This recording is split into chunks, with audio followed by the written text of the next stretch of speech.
Hi, everybody. I'm Ashleigh Banfield, and this is Drop Dead Serious.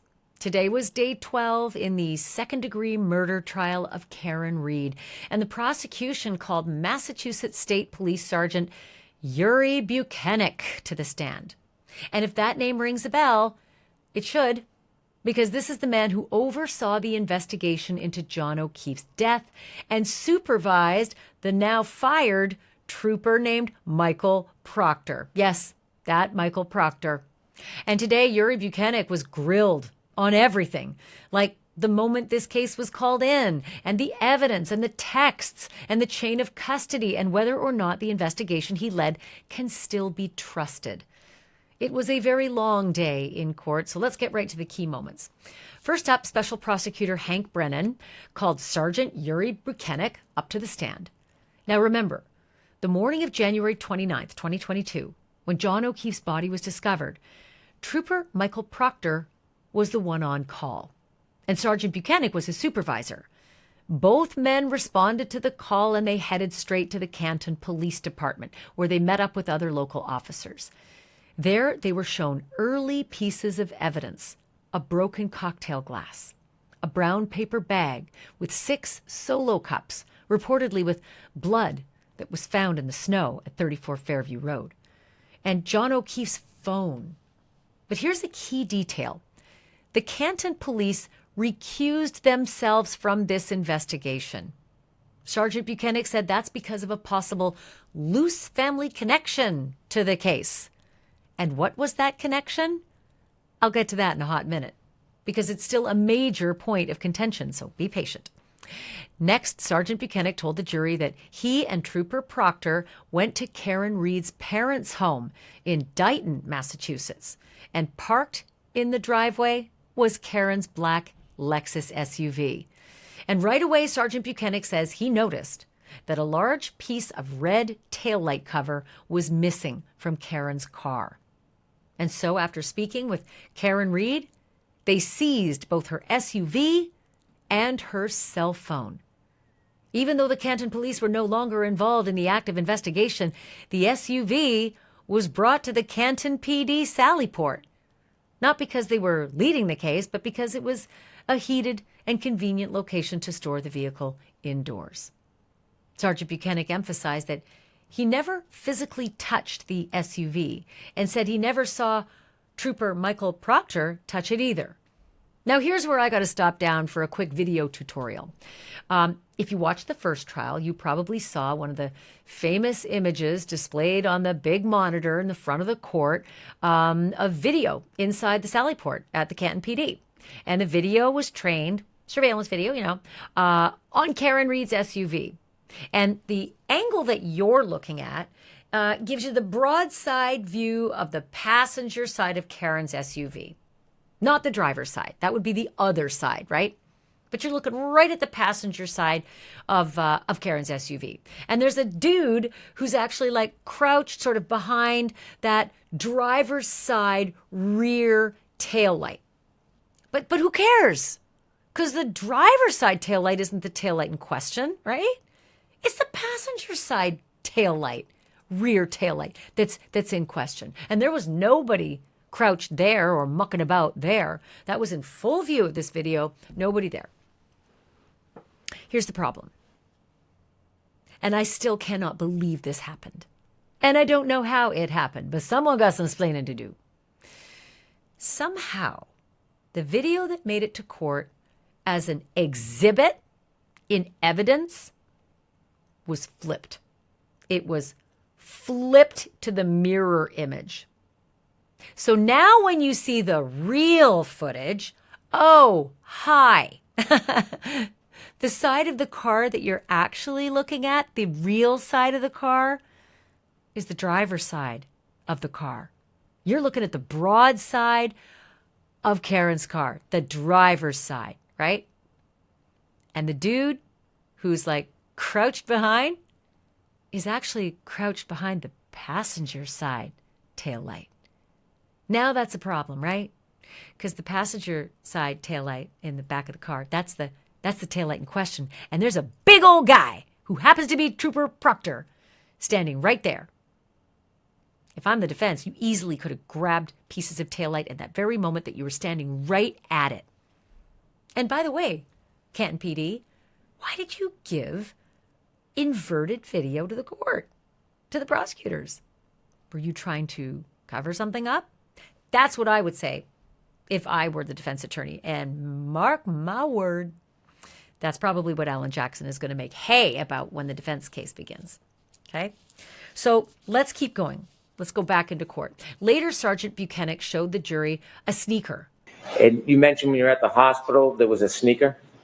One? Yes. Do you have that sneaker with you? I do. Could you produce it, please? Yes, sir. Trooper, is that the sneaker that was at the hospital when you visited Mr. O'Keefe? No, sir. This is the sneaker from 34 Fairview. Could I have that marked?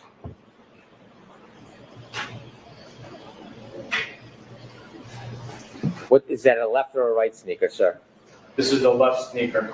Excuse me. This is the right sneaker from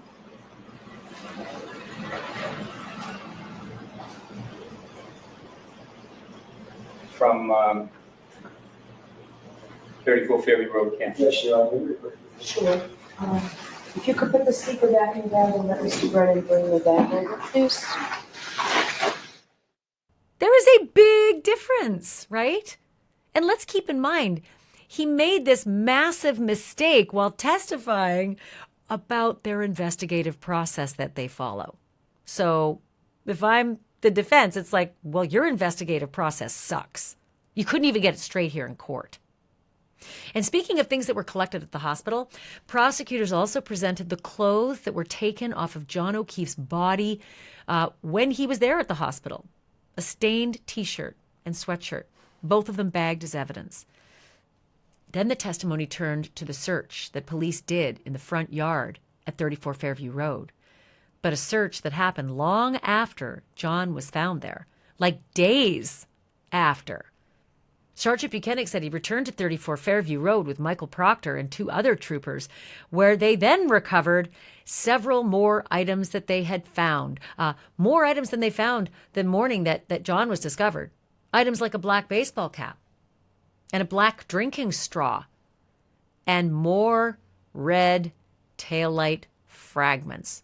You know, red pieces of taillight that somehow everybody missed in the lily white snow on the morning that they processed the scene, well before they seized and towed Karen's SUV? Now, this witness said that each item was photographed before being collected and bagged.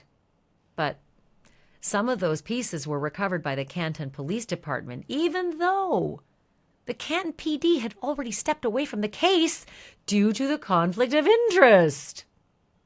And I'm getting to that conflict of interest, trust me, because it's a doozy.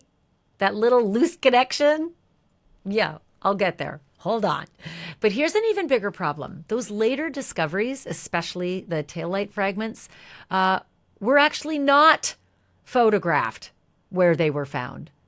And that left a major, major hole in his story.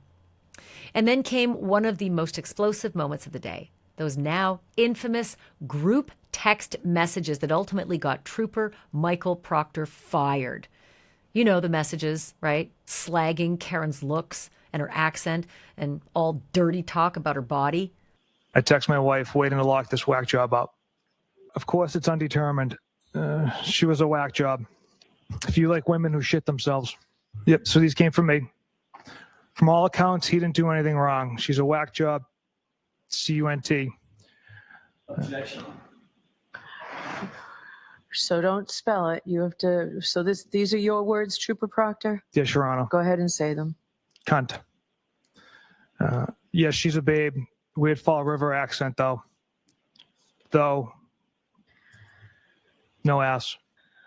I also respond with, she's got a leaky balloon knot, leaks poo. And what, if anything, is that in reference to, sir? Again, to misread some medical conditions there. Again, unprofessional comments I should not have made, that I'm not proud of. Okay, so these came from me. Funny, I'm going through his retarded client's phone. No nude so far. I hate that man. I truly hate him. Sergeant Bukhenik admitted that he was part of that group chat. He also had to admit that he was disciplined for his lack of oversight. He told the jury, however, and this is where I'm like, what?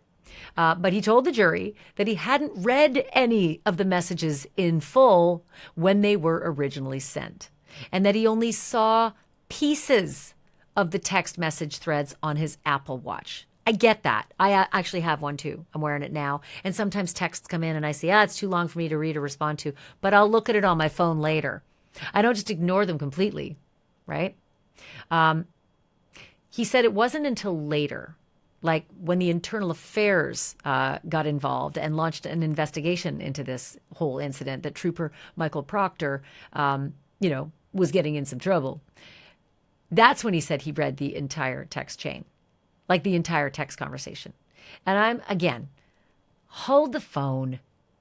There has not been a crime like this in your itty-bitty Canton, Massachusetts, like forever, right? It involves a dead police officer, one of your own, right? It involves like group chat about sexy stuff and nudes, right? Looking for nudes and the word C-U-N-T. And you just didn't read it ever. You like noticed it on your watch and you just like, well, I'm just not going to bother checking that out later. I don't know. I just don't feel that that's reasonable. I think we all read our texts, especially when they're texts like that. Yeah. Here's another weird part. You got this guy on the stand, right? And he's the one who's having to acknowledge the texts by Trooper Proctor. Like, it's all falling on him. I bet he's so pissed off, right? Because Trooper Proctor had to do it in the first trial, and it was nasty. He had to spell out the word C-U-N-T, and then, like, the judge is like, no, you got to say it. So now Bukhenik's got to acknowledge all this garbage, right? And the prosecutor actually read some of these texts out loud in court, direct quotes from Trooper Proctor, right? When he was talking about, this is Trooper Proctor talking about Karen's lawyer, David Yannetti. And here are the quotes. I'm going through his retarded client's phone. No nudes so far. I hate that man. I truly hate him. This is Trooper Proctor talking about Karen's lawyer, David Yannetti, right? But here's what's weird. Conveniently, the prosecution kind of stopped going over the text messages right there. And hello, we were all there for trial one. We know there was a lot more filthy stuff like the C-U-N-T stuff and what you talked about her butthole looking like, right? All the dirty, gross, disgusting stuff that got you fired. Trooper Proctor had to say it all on the stand in the first trial. But on this particular witness, nope, that was it. The prosecutor himself read just these 3 texts. And that's it. Bukhenik had to just acknowledge that they were Proctor's texts, but then that was it. So I'm thinking, more texts are coming in with the defense case, the real dirty, dirty ones. So next up, the jury was shown ring camera footage from John O'Keefe's home. Sergeant Bukhenik testified that it captured Karen Reed's SUV backing out of John O'Keefe's garage at 5:07 a.m., right? This is the exact time that Karen is frantic. Right? Karen Reed is heading out to start looking for John, having not heard from him all night. And according to Bukhenik, he says this video shows the right rear taillight looked damaged. Well, yeah. I mean, the defense has a very different interpretation of this footage. They said in the first trial that look at the video, like look at it closely. You can actually see Karen Reed's SUV backing up and bumping right into the back of John O'Keefe's parked car. And what makes contact as she's reversing? That tail light, the back passenger side tail light. It actually bumps John's car. It's enough force that it moves John's car slightly. It's a low speed tap. It's not a crash. And they say that that's the moment captured on camera that can explain Karen's broken taillight, not a fatal collision with John O'Keefe himself. And that was followed by another video, this time of Reed's SUV being towed from her parents' home in Dighton, Massachusetts. but later on that day, later on that same day, right? So presumably after she'd had this bump and maybe broke the taillight, she's at her parents' house. And Sergeant Bukhenik points out that part of the taillight looked white and that it was just another visual indicator of damage. But if you're the defense, the damage happened just a few hours before at John's house, not the night before at 34 Fairview Road. Then came surveillance from C.F. McCarthy's. I just love saying C.F. McCarthy's, right? Canton Bar, where Karen and John were out with friends the night before he died. And the footage shows them drinking. And Bukhenik testified that Karen Reid appeared to leave with a drink in her hand. Then after the lunch break, court resumed with more surveillance video, this time from the Waterfall Bar and Grill, where the couple ended up after C.F. McCarthy's. And next it was the defense's turn to ask questions. I love cross. I love it because it's where the drama starts, right? And I'm going to take a big old guess that Sergeant Bukhenik was none too pleased to be cross-examined once again by defense attorney Alan Jackson. Jackson began by challenging Bukhenik's credibility and the overall integrity of the whole investigation. To use your word, that ensures the integrity of the investigation. Is that right? Yes, that's correct. As you sit here today, do you believe that this investigation, now I'm going to turn to this investigation, was conducted with professionalism, with competence, at the highest level of integrity? This investigation was conducted professionally, with integrity, and all the evidence collected, all the statements collected pointed in one direction. There was no bias influence on the evidence, on the information that was collected, or which direction the investigation pointed naturally. Then came the real heat. Jackson brought up Michael Proctor. Former Trooper Michael Proctor was the person who's the assigned case agent. Let me just ask you this. Do you believe that Michael Proctor, his involvement in this case, taints the investigation? Tainted the investigation? No. Not at all. The investigation was done with honor, integrity, and all the evidence pointed in one direction only. Honor and integrity by Michael Proctor?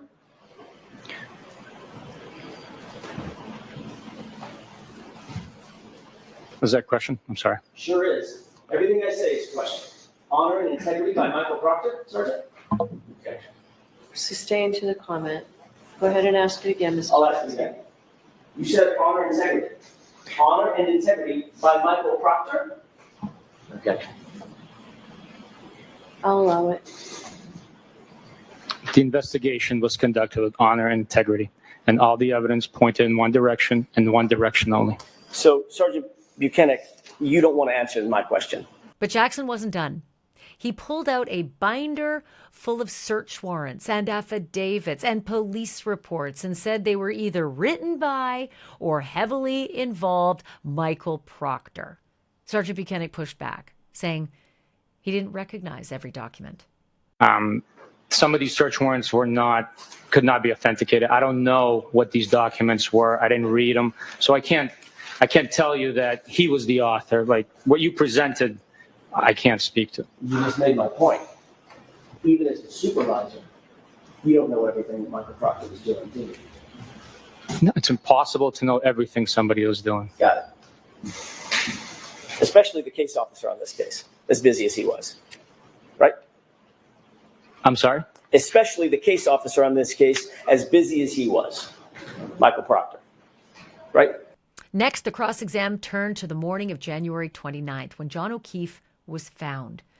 Sergeant Bukhenik confirmed that early on, he thought O'Keefe might have been struck in the face with a cocktail glass, and that he told the medical examiner's office about that theory. He also confirmed he interviewed Jen McCabe, Matt McCabe, and Brian Albert, all at the McCabe home, but not at the scene, not at 34 Fairview. And when asked if it was unusual that Brian Albert, the owner of 34 Fairview, whether it was unusual that Brian Albert was present for those interviews, Bukhenik said no. And then a key moment.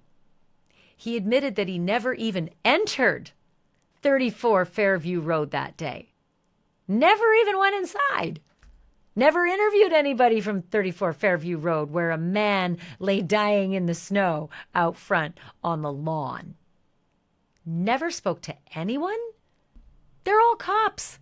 Brian Albert owns the home. He's a cop.